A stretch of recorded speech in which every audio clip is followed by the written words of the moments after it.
ہے کہ نہیں، اسرائیلی نہیں، بلکہ اس سے مراد ہے اللہ تعالیٰ نے کچھ اور قوم جو مصر کے اندر رہ گئی تھی، بچی ہوئی جو نہیں گئی تھی فرعون کے ساتھ، اللہ تعالیٰ نے انہی کو مالک بنا دیا۔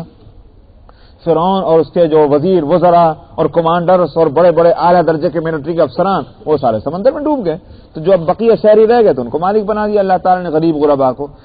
اور قتادہ کی رائے جو ہے وہ اس کے لیے قرینہ یہ بھی ہے صحیح ہونے کا کہ تاریخ میں یہ قطعاً یہ بات نہیں ملتی کہ سمندر کے عبور ہو جانے کے بعد اسرائیلی پھر پلٹ کر کبھی مصر میں آئے ہوں، یہ تاریخ سے ثابت نہیں۔ نہ تو یہ ان کی یہودیوں کی تاریخ یہ بتلاتی ہے، اگر آپ ان کی تورات کو پڑھ لیں اور اس میں خروج جو کتاب الخروج جو ہے کہ جس میں پوری تفصیل ہے اس واقعے کی، اس میں کہیں یہ نہیں ملتا، اور مورخین بھی اس کو نہیں بیان کرتے کہ اسرائیلی کبھی لوٹ کر پھر مصر میں آئے ہوں۔ اس واسطے ان کے وارث بننے کے کوئی معنی نہیں ہے، دوسری قوم کو اللہ تعالیٰ نے وارث بنا دیا۔ وَأَوْرَثْنَاهَا قَوْمًا آخَرِينَ، ہم نے ان ساری چیزوں کا دوسری قوموں کو وارث بنا دیا۔ فَمَا بَكَتْ عَلَيْهِمُ السَّمَاءُ وَالْأَرْضُ وَمَا كَانُوا مُنظَرِينَ، فرمایا پھر نہ ان پہ آسمان رویا اور نہ زمین روئی۔ یہ جو آسمان اور زمین کو اپنا مالک کہتے تھے، ہر چیز کو اپنا غلام بنائے بیٹھے تھے، ایسا سمجھ میں آ رہا تھا کون رویا ان کے واسطے، ایک محاورہ ہے، مطلب یہ کوئی چیز ان پہ نہ روئی۔ وما كانوا منظرین، اور ان کو ذرا مہلت بھی تو نہیں ملی۔ وَلَقَدْ نَجَّيْنَا بَنِي إِسْرَائِيلَ مِنَ الْعَذَابِ الْمُهِينِ، ہم نے بچا لیا بنی اسرائیل کو ذلت والے عذاب سے۔ کون سا عذاب؟ جو فرعون نے ان پر مسلط کر رکھا تھا۔ من فرعون، خود یہ فرما رہے ہیں وہ عذاب جو فرعون کی طرف سے تھا۔ إِنَّهُ كَانَ عَالِيًا مِنَ الْمُسْرِفِينَ، وہ تھا ہی بڑے اونچے درجے کا سرکشوں میں سے۔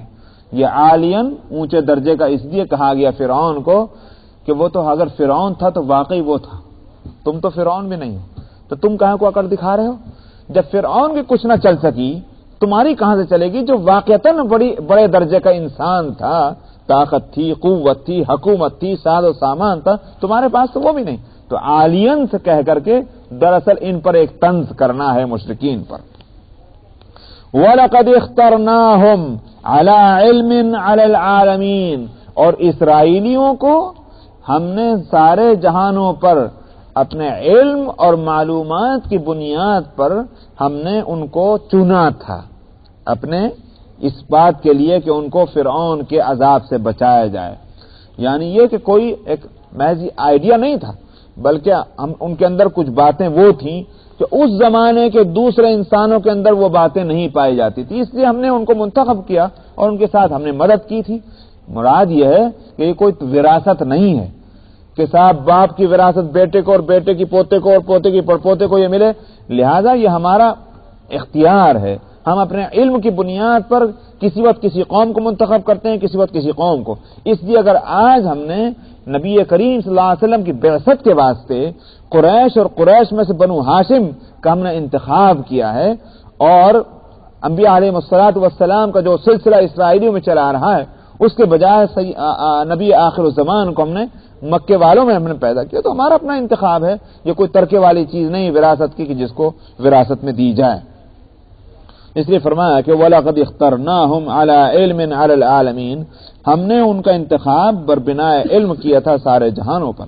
وَآتَيْنَاهُمْ مِنَ الْآيَاتِ مَا فِيهِ بَلَاءٌ مُبِينٌ، اور ہم نے ان کو جو آیتیں دی تھیں، جو نشانیاں دی تھیں، اس کے اندر آیت سے مراد یعنی وہ کتاب، احکام، تورات کے احکام، ہم نے ان کو آیتیں جو دی تھیں اس میں ان کے لیے کھلی آزمائش تھی۔ کیا آزمائش؟ عمل کرو گے فائدہ ہوگا، نہیں کرو گے نقصان اٹھاؤ گے، یہ آزمائش تھی۔ إِنَّ هَؤُلَاءِ لَيَقُولُونَ إِنْ هِيَ إِلَّا مَوْتَتُنَا الْأُولَى وَمَا نَحْنُ بِمُنشَرِينَ، اب پھر لوٹا کر کے اہل مکہ کی طرف بات پھیر رہے ہیں، فرماتے ہیں کہ یہ یوں کہتے ہیں یا یوں کہیں گے، کہتے ہیں کہ ہماری موت تو بس پہلی ہی موت ہے، دوسری دوبارہ اٹھنا یا دوبارہ مرنا یہ کوئی چیز نہیں۔ دوبارہ مرنے کی بات بھائی مطلب قیامت کے دن، قیامت میں کیا ہوگا؟ نفخہ اولا جب ہوگا تو سب لوگ زندہ ہو جائیں گے، پھر نفخہ ہوگا، سور پھونکا جائے گا، پھر سب مر جائیں گے، ہوگا نہیں ہوگا؟ تو یہ کہتے ہیں کہ وہ یہ سب بیکار باتیں ہیں۔ ایک ہی دفعہ مرنا ہے، ختم ہو جانا ہے، یہ ہے پہلی موت کا مطلب۔ پہلی کا مطلب یہ نہیں کہ دوسری کو مان رہے ہیں، بلکہ ایسا ہی ہے جیسے کہ کوئی یوں کہے کہ صاحب یہ صاحب تو پہلی مرتبہ یہاں آئے، اس کا مطلب یہ نہیں کہ آپ یوں کہہ رہے ہیں کہ دوسری مرتبہ بھی آئیں گے، یہ تو مراد نہیں ہوتی۔ پہلی مرتبہ کا مطلب یہ کہ اس سے پہلے نہیں آئے، پہلی مرتبہ کہنے کا یہ معنی نہیں ہوتے کہ دوسری مرتبہ بھی آئیں۔ ٹھیک اسی طرح ان کا کہنا جو تھا ان ہی الا موتۃ الاولی، تو پہلی موت کا مطلب یہ نہیں کہ وہ مان رہے ہیں دوسری موت کا، دوسری موت کا تو انکار کر رہے ہیں، مطلب یہ ہے کہ اس سے پہلے کوئی موت نہیں، بس آنی تو ایک ہی دفعہ آنی۔ وما نحن بمنشرین، اور ہم کو اٹھایا نہیں جائے گا۔ قالوا فأتوا بآبائنا ان کنتم صادقین، اگر تم سچے ہو ایسا کہنے میں کہ ہم دوبارہ زندہ ہوں گے اور ایسا ہو سکتا ہے، تو ذرا ہمارے باپ دادا کو تو لا کے بتلا دو جو مر چکے ہیں۔ بھائی اس کو کہتے ہیں مارو گھٹنا سر لنگڑا، کہاں کی بات اور اس کے لیے دلیل کیا مانگ رہے ہیں؟ کب کہا تھا ان لوگوں نے کہ جب چاہو مردے کو زندہ کر کے لے آیا جائے گا؟ یہ تو کبھی نہیں کہی، تو کہا کہ قیامت میں ایسا ہوگا، تو قیامت سے پہلے تم مطالبہ کیسے کر رہا ہو کہ لاؤ باپ دادا کو زندہ کر کے؟ دوسری بات یہ کہ نبی کریم صلی اللہ علیہ وسلم نے یا کسی نبی نے یہ بات کب کہی تھی کہ ہم کو اختیار ہے ہم زندہ کریں گے؟ تو بس اللہ کو اختیار ہے۔ اس بات سے یہ مطالبہ نبی کریم صلی اللہ علیہ وسلم سے یہ کرنے کا کہ اگر قیامت کے اس اطلاع دینے میں آپ سچے ہیں تمہارے باپ دادا کو زندہ کر کے لے آئیے، ظاہر ہے کہ اس کے تو وہی بات ہوگی مارو گھٹنا سر لگڑا۔ اہم خیر ام قوم تبع والذین من قبلہم، فرعون کا ذکر آیا تھا، قوم فرعون کا، یہاں ایک اور قوم کا تذکرہ ہے جس کو کہا گیا قوم تبع۔ جیسے قیصر کہا جاتا تھا روم کے بادشاہ کو، خطاب ہوتے ہیں نا، تو روم کے بادشاہوں کا خطاب ہوا کرتا تھا قیصر، اور فارس کے بادشاہوں کا خطاب ہوتا تھا کسرا، اور مصر کے بادشاہوں کا خطاب ہوتا تھا فرعون۔ اسی طرح سے ایک زمانے میں یمن کی ایک بڑی طاقت رہی ہے، یمن کے بادشاہوں کا نام ہوا خطاب تھا تبع۔ ایک خاص خاندان کی حکومت چلی ہے 115 قبل مسیح سے، اس کے شروع ہوا اور 300 عیسوی تک، حضرت عیسیٰ علیہ السلام کے 300 سال کے بعد تک، یعنی اس کے معنی یہ ہو گئے کہ تقریباً 415 برس تک یہ اس خاندان کی حکومت ہوئی ہے، جس خاندان کے ہر بادشاہ کا خطاب تبع رہا ہے۔ بڑی شوکت اور قوت والی حکومت ہوئی ہے یمن کی، بڑی متمدن، یہ قوم سبا کے بعد۔ پہلے تو اقتدار تھا سبا کا جو حضرت سلیمان علیہ السلام کے دور میں ہوئے، سبا کے بعد قوم سبا کے بعد جو ہے یہ آئے ہیں تبع۔ تو میں نے کہا کہ بڑے قوت اور شوکت والے، فرمایا جا رہا ہے یہ بہتر ہیں یا تبع والی قوم کہ جن کے ڈنکے بج رہے تھے ساری دنیا میں شوکت کے، قوت کے، ترقی کے، والذین من قبلہم، اور ان سے پہلے جو اور قومیں گزر چکی ہیں وہ اہلکناہم، ہم نے ہم سبھی کو تو ہلاک کر دیا، بھلے تم کہاں بچ سکتے ہو۔ انہم کانوا مجرمین، وہ سب کے سب مجرم قومیں تھیں، تو جرم کی سزا ان کو دنیا میں ملی ہے۔ وما خلقنا السماوات والارض وما بینہما لاعبین، اس کے بعد فرمایا کہ ہم نے ہی آسمانوں کو اور نہیں پیدا کیا ہم نے آسمانوں کو اور زمینوں کو اور جو کچھ ان کے درمیان میں ہے کھلونا۔ یہ کوئی کھلونا ہے جو ہم نے بنایا ہے کہ جس کا کوئی مقصد نہیں ہوتا؟ دیکھتے ہیں آپ بچے جو ہیں ریت میں کھیلتے ہیں، کوئی گھر بنا رہا تو کوئی کچھ اور بنا رہا، کوئی گاڑی بنا رہا، کوئی موٹر بنا رہا ہے، کیا حقیقت ہے اس کی؟ کیا مقصد ہے اس بنانے کا؟ ظاہر ہے کہ بچے جب تک کھیل رہے ہیں اس کے بعد اٹھتے ہیں، اس بعد اس کے بعد پیر مارا اسی ریت کے اوپر، اپنا بنایا ہوا گھر بھی خود ہی گرا دیتے ہیں، ریل بھی خود ہی گرا دیتے ہیں، موٹر بھی خود ہی گرا دیتے ہیں۔ یہی تو حقیقت اس کی ہے کہ اللہ تعالیٰ نے اسی طرح سے آسمانوں کو، زمینوں کو، جو کچھ ہے ایک کھیل کے طور پر بنایا، اس کا کوئی مقصد نہیں، اور پھر خود ہی ختم کر دیں گے اس کو۔ میں کہ ایسا نہیں، ہم حکیم ہیں، ہمارا ہر کام حکمت والا ہے، اس لیے آسمانوں کو بنایا، زمینوں کو بنایا، مخلوقات کو بنایا، انسان کو بنایا۔ یہ عظیم الشان جو کام ہے، یہ محض کھیل نہیں کہ اس کو اٹھا کر جس کو ہم ایسے ہی برباد کر دیں گے، اس کے پیچھے حکمتیں ہیں۔ ہم نے پیدا کر کے کچھ ذمہ داریاں دی ہیں، جب ذمہ داریاں دی ہیں تو پھر اس کے بارے میں پوچھا بھی جائے گا، آپ دیکھتے ہیں آپ جاب کرتے ہیں، کسی کمپنی میں جاب کرتے ہیں، کسی کو صاحب سپروائزر بنایا، کسی کو اسسٹنٹ سپروائزر بنایا، کسی کو جو ہے فائر مین بنایا، کسی کو کچھ بنایا. یہ اگر ذمہ داریاں دی جاتی ہیں تو باس آ کر پوچھتا بھی ہے ڈائریکٹر، سمجھ میں آیا کہ بھائی آپ کو ذمہ داری دی تھی، آپ نے کیا کیا. یہ نہیں ہے کہ وہ منہ اٹھا کے پوچھے ہی نہ کبھی کیا ہو رہا ہے کام. تو بڑا بے وقوف ہوگا وہ ڈائریکٹر اگر اٹھا کے پوچھے نہیں. اللہ سبحانہ و تعالیٰ کا فرمانا یہی ہے کہ ہم کوئی بے وقوف نہیں ہیں، ہم کوئی بچے نہیں ہیں کہ ہم نے بچکانہ کوئی کھیل کیا ہے. یہ حکمت والے فیصلے ہیں. جب فیصلے حکمت والے ہیں تو آخر ہم کو تو پوچھنا ہے کہ جن کو ہم نے ذمہ داریاں دی تھی ہم اسے ایک دن پوچھیں گے کہ تم نے یہ ذمہ داریوں کو پورا کیا کہ نہیں کیا. یہ ہے وہ وما خلقنا السماوات والارض. لہذا قیامت کا برپا ہونا ضروری ہے. اگر ہم دنیا میں نہیں پوچھ رہے ہیں تو کبھی نہ پوچھیں گے، یہ تو غلط ہے. نہیں پیدا کیا ہم نے آسمانوں کو اور زمین کو اور جو کچھ اس کے درمیان میں ہے کھیلتے کودتے. ما خلقناہما الا بالحق. ہم نے ان کو حق کے سوا اور کسی مقصد سے نہیں پیدا کیا. ایک حق ہے، اس کے حقانیت کے ساتھ پیدا کیا. ولکن اکثرہم لا یعلمون. لیکن ان کی اکثریت جو ہے وہ ان باتوں کو نہیں جاننا چاہتی. ان یوم الفصل میقاتہم اجمعین. بھائی وہ کون سا دن ہوگا؟ اگر ہم نے دنیا میں نہیں ہم پوچھ رہے ہیں، کب پوچھیں گے؟ فرماتے ہیں کہ وہ فیصلے کا دن ہوگا اور ان سب کے واسطے وہ دن مقرر کیا جا چکا ہے. میقاتہم، ان کے لیے وہ مقررہ دن جس میں ان کو اٹھایا جائے گا اور ان سے پوچھا جائے گا، وہی دن فیصلے کا دن ہے. یوم الفصل یوم لا یغنی مولا عن مولا شیئا ولا هم ینصرون. وہ دن ہوگا جب کوئی دوست کسی دوست کے کام نہ آئے گا. مولا اس کے کئی معنی آتے ہیں. بعض لوگ بڑی گڑبڑ کرتے ہیں کہ صاحب کسی کو اگر مولانا کہنے کہ بڑا شرک کر رہے ہیں. مولا کے کئی معنی آتے ہیں.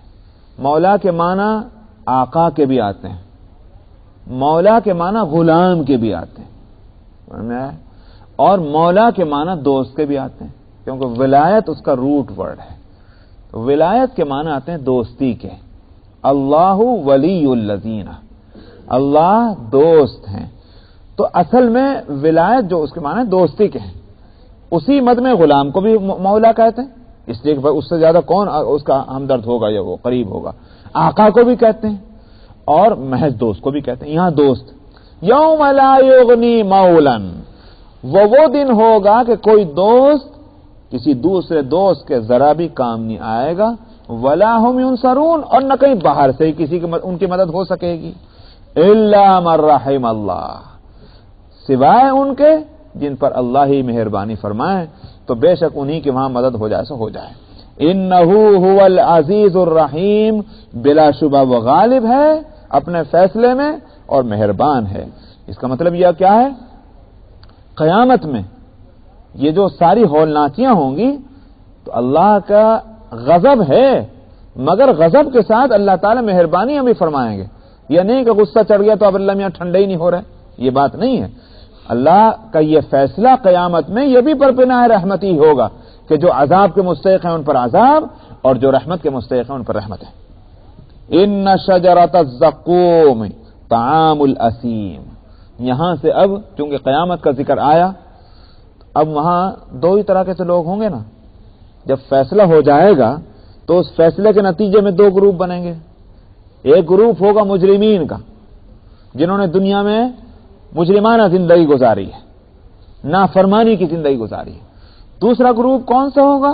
جو ان کے مقابل میں ہوگا، جنہوں نے فرما برداری کی. فرماتے ہیں کہ فیصلے کے بعد ان دو گروپوں کا ہم حال بتائیں کیا ہوگا حال. فرمایا کہ زقوم کا درخت وہ کھاجا ہوگا گنہگاروں کا. کیسا درخت؟ وہ کیسا ہوگا وہ درخت جس کے لیے فرمایا کہ وہ جہنم سے اگے گا. جہنم میں آگ، دہکتی ہوئی آگ میں سے نکلنے والا درخت. فرمایا کہ کیسا ہوگا وہ کھاجا؟ کل محل یغلی فی البطون. محل کہتے ہیں تیل جو ہے، کبھی آپ تیل کو برتن میں سے نکال لیں تو نیچے کیا رہ جاتا ہے؟ تلچھٹ. تلچھٹ کہتے ہیں نہیں اس کو، وہی ہے محل، نہ دیکھنے کا نہ کھانے کا. فرمایا تلچھٹ کی طرح سے ہوگا. یغلی فی البطون، اور پیٹ میں جائے گا تو ہانڈی کی طرح سے کھولے گا، یہ اس کا مزاج ہوگا۔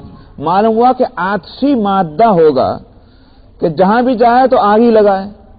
یغلی فی البطون، اس کو کہتے ہیں جس طرح ہانڈی کھولتی ہے نا وہ ہے غلی، کہ وہ پیٹوں کے اندر کھولتا ہوا ہوگا۔ کغلی الحمیم، جیسے گرم پانی کھولتا ہے۔ کغلی الحمیم، خذوہ، کہا جائے گا پکڑو اس کو، فاتلوہ الی سواء الجحیم، اس کو جہنم کے بیچ میں لے جا کر کے اور گھسیٹ کے لے جا کر لے آؤ۔ کس طرح سے گھسیٹ کر کے؟ اوندھے منہ گھسیٹ کر لے جانا، یہی ہے رگیدتے ہوئے۔ ٹھیک ہندی میں ترجمہ کیا ہوگا؟ رگیدتے ہوئے لے جانا۔ فاتلوہ، رگیدتے ہوئے لے جاؤ اسے سمندر کی گہرائیوں میں۔ ثم صبوا فوق رأسہ من عذاب الحمیم، اور پھر اس کے بعد اس کے سر پر کھولتے ہوئے پانی کا عذاب جو ہے وہ اس پر اوندھا دو، یعنی کھولتا ہوا پانی اوپر اور نیچے سے آگ اور اندر بھی آگ۔ ذوق انک انت العزیز الکریم، چکھ مزہ اس کا، تو دنیا میں بہت ہی بڑی عزت والا، بڑی شریفوں میں تو تھا۔ مطلب یہ ایک طعنہ ہے کہ تو ہماری بات نہیں مانتا تھا۔ کیوں؟ اس لیے کہ تجھے توہین معلوم ہوتی تھی، آپ بہت بڑے اونچے درجے کے آدمی تھے، آج مزہ چکھو اس عذاب کا۔ ان ھذا ما کنتم بہ تمترون، یہی ہے وہ دن جس کے آنے میں تم شک کیا کرتے تھے۔ یہ تو ہوا ایک گروپ کا حال۔ دوسرا گروپ، ان المتقین فی مقام امین، تقوی والے جو ہوں گے وہ بڑے ہی امن کی جگہ میں ہوں گے۔ فی جنات و عیون، جنت باغات ہوں گے، چشمے ہوں گے۔ یہ تو ہو گیا رہنے کی جگہ جس کا ماحول ایسا ہوگا۔ یلبسون من سندس و استبرق، حریر اور دیبا کے کپڑے پہنے ہوئے ہوں گے، حریر ریشم اور استبرق جو ہیں یہ ہو سکتا ہے برق سے مراد باریک کپڑے، سمجھ میں آیا؟ جن کے اندر برق صفت کپڑے جو ہوتے ہیں، بجلی کو کہتے ہیں برق صفت کپڑے کہ چمک دمک ان کے اندر ہو، باریک ہو اور اس میں نہ میل ہو نہ کچیل ہو، تو وہ استبرق۔ متقابلین، اور ایک دوسرے کے آمنے سامنے بیٹھے ہوں گے، خوش گپیاں کرتے ہوں گے، دل بہلاتے ہوں گے، کوئی اجنبیت نہیں ہوگی، کوئی وحشت نہیں ہوگی، انسیت ہوگی۔ کذالک، اسی طرح سے ان کو اجر ملے گا وہاں۔ وزوجناہم بحور عین، اور حور عین سے ان کے وہاں شادیاں ہوں گی۔ تو یہ مطلب یہ ہے کہ ان کے اوپر وہ حقوق ان کے ہوں گے کہ جس طرح سے ایک گھر والے کے گھر والی کے اوپر جو حقوق ہوتے ہیں وہ حقوق ان پر قائم ہو جائیں۔ وزوجناہم بحور عین یدعون فیہا بکل فاکہۃ آمنین، اور وہ ان جنتوں میں ہر مزہ دینے والی چیز کو وہ طلب کریں گے بڑے ہی امن کے ساتھ، کوئی فکر کوئی گھبراہٹ نہیں، بڑے امن اطمینان کے ساتھ جتنی لذت والی چیزیں ہیں وہ اس کو طلب کریں گے، وہ ان کو ملے گی۔ لا یذوقون فیہا الموت الا الموتۃ الاولی، پھر سب سے بڑھ کر جو نعمت ہوگی وہ یہ، یہاں اب ان کو کبھی موت نہیں آئے گی، ہمیشہ ہمیشہ اس جنت میں رہنا ہے۔ موت جو پہلی آ چکی بس وہی موت تھی۔ وَوَقَاهُمْ عَذَابَ الْجَحِيمِ، اور فرمایا ان کو اس جہنم کے عذاب سے بچا دیا جائے گا، ہمیشہ رہنا ہوگا جنت میں، کبھی بھی ان کو وہاں عذاب نہیں پہنچے گا۔ فضلا من ربک، یا آپ کے فضل کی طرف، آپ کے رب کے فضل سے جہنم کے عذاب سے بچایا جائے گا۔ یہ بتلانا اس لیے ہے کہ اگرچہ کہا تو یہ جائے گا کہ بے شک تمہارے ایمان، تمہاری نمازیں، تمہارے روزے، تمہارے زکوٰۃ، تمہارے حج، تمہاری یہ جو کہ تم نے محنتیں کی تھی، آج ان کی قدردانی کی جا رہی ہے اور اس کے بدلے میں یہ ساری چیزیں مل رہی ہیں۔ لیکن فرماتے ہیں کہ یہ دل رکھنے کی بات ہے، حقیقت تو یہ کہ ہمارا فضل ہوگا۔ سمجھا؟ کیوں؟ اس واسطے کہ دنیا میں جو کچھ انسان نیکی کر رہا ہے یہ تو خود اللہ ہی کے فضل سے کر رہا ہے، یہ نیکی بھی خود اسی کے فضل سے، توفیق نہ ہوتی تو کہاں سے کرتا۔ اور جو قوتیں انسان استعمال کر رہا ہے اللہ کی فرما برداری کے واسطے، وہ قوتیں بھی اسی کی دی ہوئی۔ تو دنیا میں نیکی بھی اللہ کے فضل سے ہے، جنتیں بھی تو اللہ کے فضل سے ملیں گی، اس لیے فرمایا کہ فضلا من ربک، آپ کے رب کے فضل سے ہوگا۔ ذالک هو الفوز العظیم، یہی بڑی کامیابی ہے۔ تم دنیا میں جن چیزوں کو کامیابی کہتے ہو یہ کامیابی نہیں، کامیابی وہ قیامت کی کامیابی، جنت میں جانا اور جہنم سے بچنا۔ فَإِنَّمَا يَسَّرْنَاهُ بِلِسَانِكَ لَعَلَّهُمْ يَتَذَكَّرُونَ، ہم ان باتوں کو اے پیغمبر آپ کی زبان پر اس قرآن کو اور قرآن کی باتوں کو ہم آسان ہم نے کر دیا ہے تاکہ یہ نصیحت حاصل کر لیں۔ کوئی مشکل فن نہیں کہ صاحب کس طرح سے ہم انجینئر بنے ہم کو تو سمجھ میں نہیں آ رہا، ہم کس طرح سے ڈاکٹر پڑھیں ہم تو کتابیں پڑھی نہیں جا رہی۔ یہ قرآن ہم نے ایسا آسان کر دیا ہے کہ یہ اگر سمجھنا چاہیں تو سمجھ سکتے ہیں اس کو۔ لعلہم یتذکرون فارتقب انہم مرتقبون، نہیں مانتے آپ بھی انتظار کیجئے ان کے حشر کا، اور یہ بھی انتظار کر رہے ہیں کہ آپ کے ساتھ کیا گزرتی ہے، آپ جیتتے ہیں کہ یہ جیتتے ہیں، یہ بھی انتظار کر رہے ہیں، آپ بھی انتظار کیجئے بس۔ آخر دعوانا، اگلے ہفتے ہماری تفسیر